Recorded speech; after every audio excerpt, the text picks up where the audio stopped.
ስለምንታይ ናብ ዝጎድኡና ወይ ድማ ናብ ዝጎድአና ሰብ ንምለስ ኣብ ዘይጥዑይ ዝምድናታት ወይ ከዓ ርክባት ብጌጋ ካብ ዝቐርቡ ሕቶታት ሓደ እዚ እዩ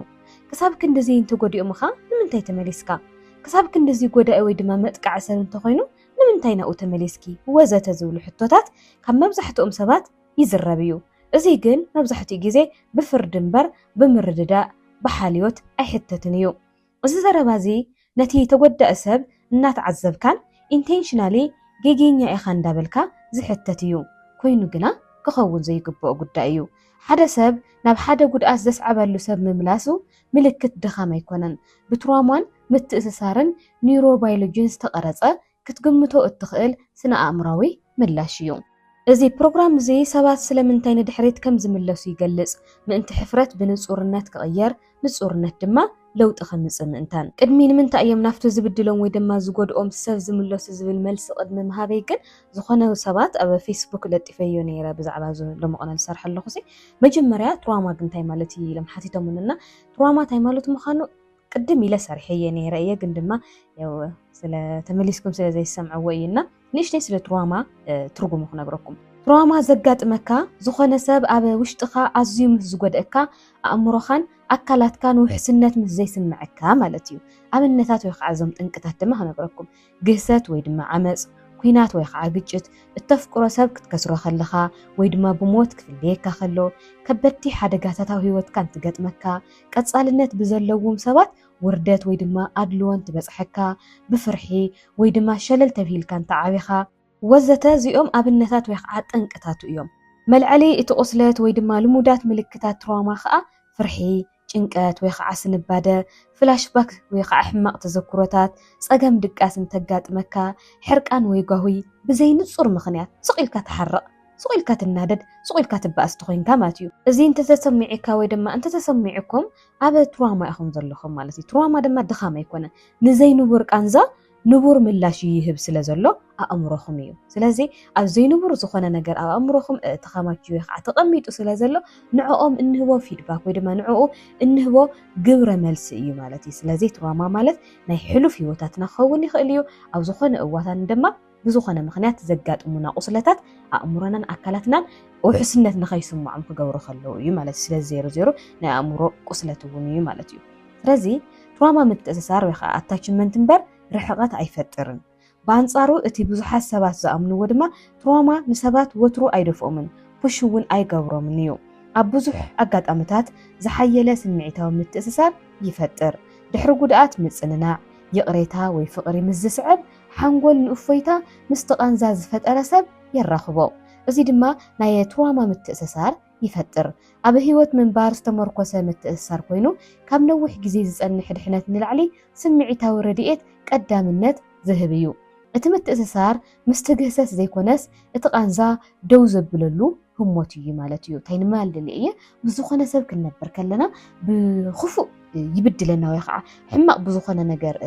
ይጎድአና እሞ ብድሕሪኡ ይቕሬታ ይብለና ወይ ከዓ ፍቕሪ ሂበና ድሕሪኡ ሓንጎልና እፎይታ ናይ ዘን ድሕሪ ባእሲ ዘለዎ እፎይታ ስለ ዝለምድ ንዕኡ ክናፍቕ ስለ ዝገብረና እዩ ስለዚ እዚ ቃንዛና ደው ዘብሎ እቲ ዝብድለና ሰብ ባዕሉ እዩ ዝመስለና ማለት እዩ ካብኡ ድማ ሓንጎል ቢኬሚካል ኮንዲሽነድ ይኸውን ስምዒታዊ ወይ ድማ ኣካላዊ ጉድኣት ዘጠቓልል ዝምድናታት ነቲ ናይ ሓንጎል ስርዓተ ጸቕጢ የነቓቕሖ እዩ ጸቕጢ ወይ ድማ ጭንቀት ኮርቲሶልን ኣድሬናልን ይለቅቕ ዕርቂ ድማ ዶፓሚንን ኦክሲቶሲንን ይለቅቕ እዚ ዑደት እዚ ንሓንጎል ካብ ተመሳሳሊ ምንጪ ጭንቀት ዕረፍቲ ንኽረክብ ኩነታት የለማምዶ ድሕሪ ስቃይ ዘሎ ደስታ ክጽበይ ገብሮ ወልፊ በልዎ ማለት እዩ ምስ ግዜ ድማ ዝምድና ከም ወልፊ ኮይኑ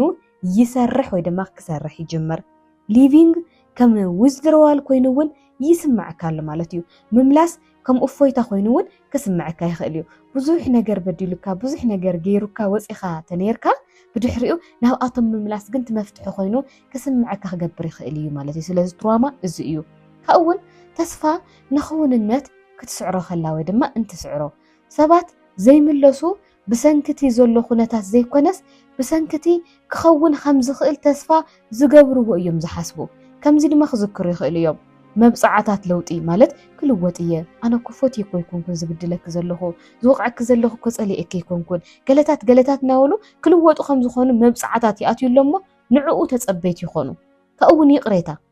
ናይ ሕያዋይነት ህሞታት ወይ ከዓዘን ሞሞንትታት እውን የስታውስዎን ኣብ ዝኾነ እዋን ሕያዎት የዋሃት ነይሮም እዮም ስለዚ እቶም ነገራት እሳቶም ስለ ዘስታውሱ ይደነባበሩ ማለት እዩ ስሪት ናይቲ ዝኣምንሉ ሰብ ቅድሚት ሕዚ ዘለዎ ባህሪ ቅድም ኢሎም ዝረኣይዎ ርህራህን ፍቕርን እውን ንኽጽበዩ ይገብሮም ኣሎ ማለት እዩ ተስፋ ካብ መርትዖ ንላዕሊ ሓያል ይኸውን ኣሎ ማለት እዩ እዚ ጉዳይ እዚ ኣእምሮ ኣብ ዓቕሚ ይጣበቕ ወላ እውን ባህርያት በተደጋጋሚ ካልእ ምስ ዝረጋገጽ ማለት እዩ ወላ ኣብቲ ሕዚ ዘለውዎ ኩነታት ከምቲ ቀደም ዝነበርዎ ከም ዘይኮን ናፈለጡ ዳሃለዩ ግን ድማ ኣእምሮኦም ተስፋ ስለ ዝገብር ኣብኡ ከለዉ ንኽጸንሑ ክገብሮም ይኽእል እዩ ማለት እዩ ካብኡ እውን ፍሉጥ ቃንዛ ካብቲ ዘይፍለጥ ነገር ውሑስ ኮይኑ ይስምዓካ ማለት እዩ ወጽየ ስታይ ድኽገጥመና ከም ዝኽእል ተይፈልጥ እየ ካብኡ ዝገደደ ሰብ ተኾነ ስታይ ድኽገብር እየ ዓይነት ዝብል ስምዒት ማለት እዩ ስርዓተ ነርቪ ወዲ ሰብ ብገመድ ዝተኣሳሰረ ወይ ከዓ ዋየርድ ዝኾነ ንፋሚላር ወይ ከዓ ፍሉጥ ዝኾነ እምበር ንሎጂክ ኣይኮነን ቃንዛ ዘለዎ ሃዋህው እውን እንተኾነ ፍሉጥ እንተኾይኑ ውሑስ ኮይኑ ክስምዓካ ይኽእል እዩ ምኻድ ዘይርጉፅነትን ጽምዋን ፍርሕን ዘይፍለጥን የተኣታቱ ወይ ድማ ክስምዓካ ይገብር እዩ በቃ ከም ዘለኩም ሓኒቅ ጭንቅንቕ ዝብል በቃ ልቲ ነገርሱስ ይሐሽልካ ምእማን ማለት እዩ ዘለኻዮ ኩነታት ክጽብቕ ኮይኮነን ትምውጻእ ግን ዝገደደ ኮይኑ ክስምዓካ ከለ ማለት እዩ ስለዚ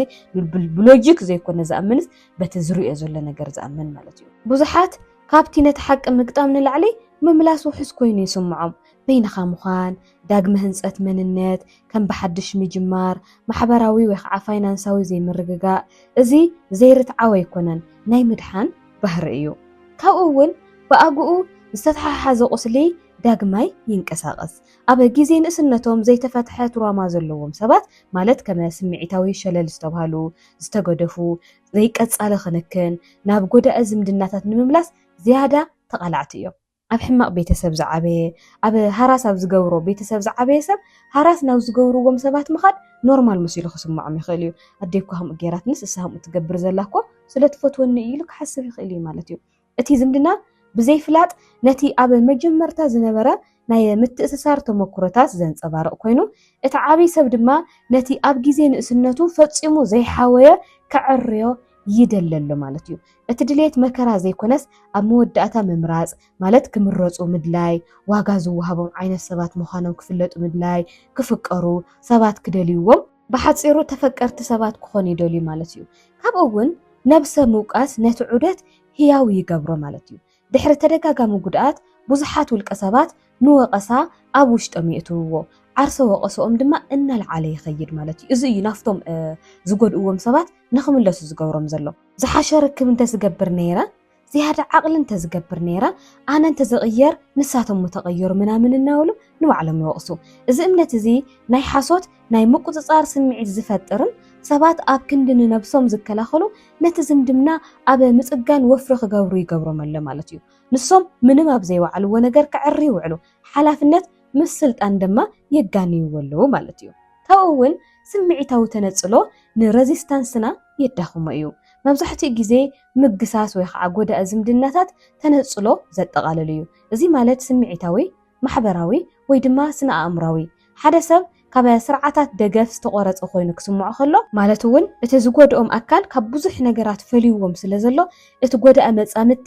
እቲ እንኮ ምንጭ ምትእስሳር ኮይኑ ክስምዖም ይኽእል እዩ ዋላት ምትእስሳር ጎዳእ ኮይኑ ንሃለየ ማለት እዩ ካብ ኩሉ ነገር ፈልዩስ በይኖ ጎንኻ ዘለ ሰብ ግን ድማ ተሰብስን ዋዕለ ዘሳቀየካ ወላ ኮይኑ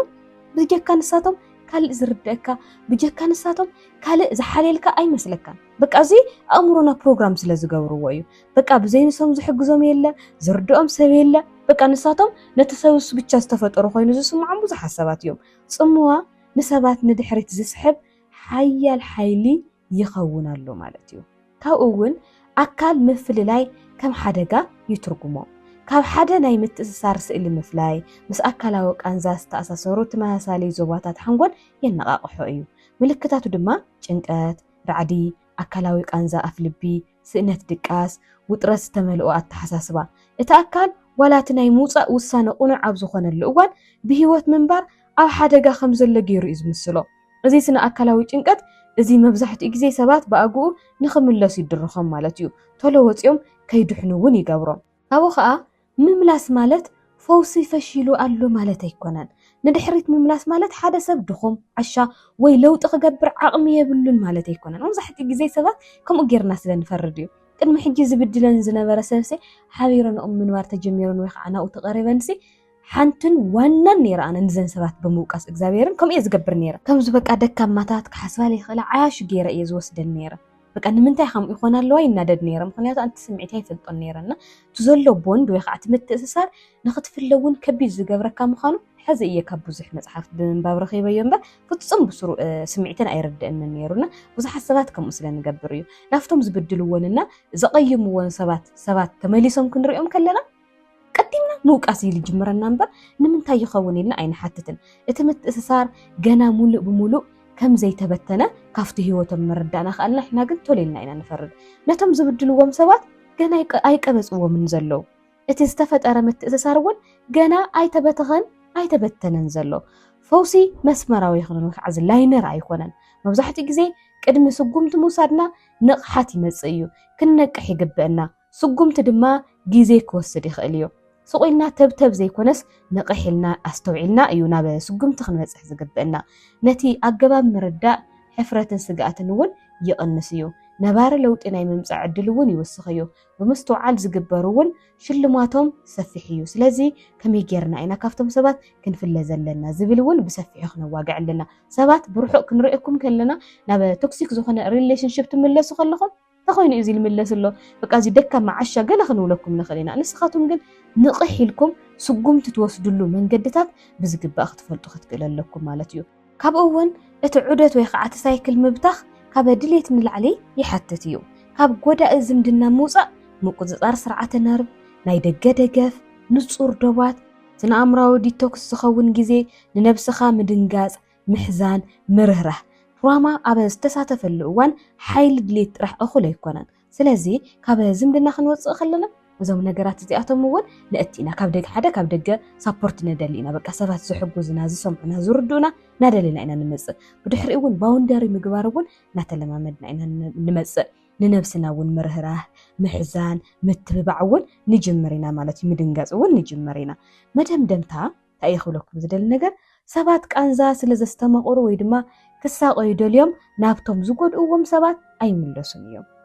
ብደንብ ጌርና ክነስተውዕለሉ ዘለና እዚ እዩ ኣነ ንባዕለይ ፈራዲት ስለ ዝነበርኩ ማለት እዩ ዝምለሱሉ ምክንያት ምትእስሳር ትራማ ንመትሓዚ ስለ ዝጥምዘዞ እዩ ተስፋ ንመርትዖ ስለ ዝስዕረ እዩ ስርዓተ ነርቭ ድማ ንሌላ ምስ ድሕነት ስለ ዘደናግረ እዩ እቲ ንቕድሚት ዝኸይድ ሰብ መንገዱ ብምርዳእ እዩ ዝጅምር ብፍርዲ ኣይኮነን ኣነ ከምዚ እየ ኣነ እዚ እየ ኣነ ዘይረብሕ እየ ገለ ብምባል ዘይኮነስ ብምርዳእ እዩ ዝጅምር ምሕታት ምስ ኣቋረፅና ፈውሲ እዩ ዝጅምር ከምዚ ኢልና ግን ነስና ክንሓትት ንኽእልና ስለምንታይ እየ ከምዚ ኮይነ ኢልካ ምሕታት ጀምር ምንም ችግር የብለን እንታይ የጋጢሙኒ ኢልካ እውን ሕተት ብድሕሪኡ ነብስኻ ባዕላ መልሲ ክትበካ እያ እውን ንስኻማ ስለትፈትዎ እዩ ነቲ ሰብ እምበር ዝሰብ እኮ ይጎድአካ እዩ ዘሎ ኢሉ መልሲ ክበኩም ይኽእል እዩ ብድሕሪኡ ናነቓሕና ኢና ንመፅእና ስለዚ እዚ ትራማ ዝበሃል ነገር መብዛሕትና ኣብ ዘይተደለየ ርክባት ኣብ ዘይተደለየ ዝምድናታት ንኽንኣት ስለ ዝገብረና እዩ ዝታት ዝነግረኩም ዘለኹ ኣነ ንባዕለይ ዝሓለፍ ኩሉን ዝተጎዳእ ኩሉ ጉዳይ ስለ ዝኾነን እዩ ኣብ ሓዘን ኣብ ዝነበርኩሉ ግዜ ኣብ በይኒ ኣብ ዝነበርኩሉ ግዜ ምስቶም ክጎድኡኑ ዝኽእሉ ሰባት ትራማ ስለ ዝነበረኒ ጥራሕ ከይደ ምስኣቶም እናተጣወቅኩ ብዘይካ ንሳቶም ካልእ ሰብ ዘሎ ዘይመስለኒ ሕማቕ ከም ዝገብሩ እንዳፈለጥኩ ንዕኦም ዝመርፀሉ ግዜ ነይሩ ሕዚ ኮይነ ክሓስቦ ከለኹ ግን ሰባት በዚ መንገዲ እዚ ክሓስቡ የብሎምን ኢለ ስለ ዝሓስብ እየ እግዚኣብሔር ብጣዕሚ ካብቶም ህሲ ዘበሉኒ ጉዳያት እዚ ስለ ዝኾኑ እዩ በቃ ከም ዝጎድአኒ እናፈለጥኩስ ሓቢረ እየ ዝኾን ሰብ ነይሩ ከምቲ ጎድአኒ እንዳፈለጥኩስ ሓቢረ እያ ዝኸውን ሰብ ነይሩ እዚ ትኽክል ኣይኮነን ስለዚ ሎማዓንቲ እውን ብዛዕባ እዚ ኣዋጊዕና ኣለና ከምቲ ዝተለመደ ሰብስክራይብ ግበሩ ኢኹም ናብ ካልእ ክባፅሕ እውን ሼር ግበሩ ኢኹም ላይክ እውን ግበሩ